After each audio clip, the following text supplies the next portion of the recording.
જિગ્નેશ દાદા, આજનો આ પાવન પર્વ કેવી રીતે જોવો છો? સૌપ્રથમ તો આપ સૌને રાધે રાધે અને આજના પર્વની ખૂબ શુભકામના. આજનો પર્વ એટલે ગુજરાતીઓ ને એમાંય ખાસ કરીને અમદાવાદીઓ માટે તો આજે ઉત્સાહનો પર્વ છે કે એકબીજાની પતંગ ઉપર ચડે અને પતંગ કાપવાનો આજનો પ્રસંગ.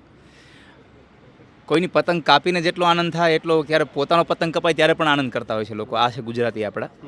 અને આજનો સાથે અધ્યાત્મ જગત સાથે જોઈએ તો આજે એકાદશી અને મકર સંક્રાંતનો આજનો પર્વ છે. ખૂબ દાન અને પુણ્યનો પવિત્ર તહેવાર છે કે આજના દિવસે જેમ પતંગ ચગાવીને આનંદ પામો છો એમ તમે સત્કર્મ કરીને પુણ્યનું ભાથું પણ ભેગું કરો, એવો આજનો દિવસ છે.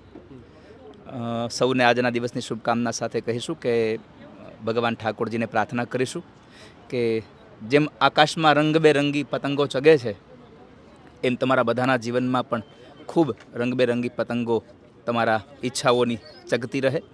અને સાથે એકલો સંદેશો આપીશ કે આ તહેવારે બધા જીવોનું પણ આપણે ખૂબ કાળજી રાખીએ, બધા જીવોને પણ આપણી ખુશીમાં કોઈને દુઃખ ન પહોંચે એની કાળજી સાથે આજનો પર્વ ઉજવીએ.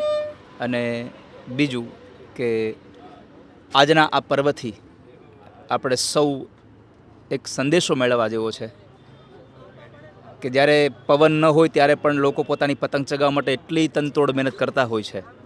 અને બહુ અતિશય પવન હોય ત્યારે પોતાના હાથની અંદર દોરીઓ વાગી ન જાય એની કાળજી રાખતા હોય છે. તો આજના પર્વથી આપણને એક સંદેશો મળે છે કે જીવનની પતંગ ઉપર ચડાવવી હોય તો આ જીવનની પતંગમાં પણ જ્યારે અનુકૂળતાનો પવન ન હોય ત્યારે અનુકૂળતાના પવન ન હોય છતાં પણ આપણે પ્રયત્નો શરૂ રાખીને એ પવનને અનુકૂળ બનાવીને ઉપર જવા દઈએ અને એ આપણું જીવનનું પતંગ હર હંમેશ ઉપર રહે એવી આજના દિવસે આપણને આ સંદેશા સાથે શુભકામનાઓ. દાદા, કીર્તિદાનભાઈ સાથે આજે પતંગ ચગાવ્યો, કેટલી મજા આવી છે? અમે બેઉ આમ એકબીજાના આત્મીય છીએ અને છેલ્લા 2 વર્ષથી અમે બેઉ સાથે અમારા ફૂલ પરિવાર સાથે અમે બંને જણાઓ સાથે આ ઉત્સવ મનાવતા હોઈએ છીએ. તો આજના દિવસે મારો પરિવાર અને કીર્તિદાનભાઈનો પરિવાર આજે મારા ઘરે જ 2 વર્ષથી અહીંયા રહીએ અને સાથે બેઉ જણા ભોજન કરીએ સાંજ સુધી. અને મારો આખો પરિવાર સાથે હોય છે. તો એ પરિવાર સાથે આજે બધાને અહીંયા ખૂબ અમને બેને આનંદ હોય છે. તો દાદા, કેટલી પતંગો કાપી છે આજના દિવસે? આજે પતંગો તો કાપવા કરતાં અમારી જે કપાણી છે એનો આનંદ બહુ વધારે છે. કારણ કે લોકોને અમારી પતંગ કાપવાનો બહુ આનંદ હોય છે. એટલે અમારી કપાણી છે એનો આનંદ છે.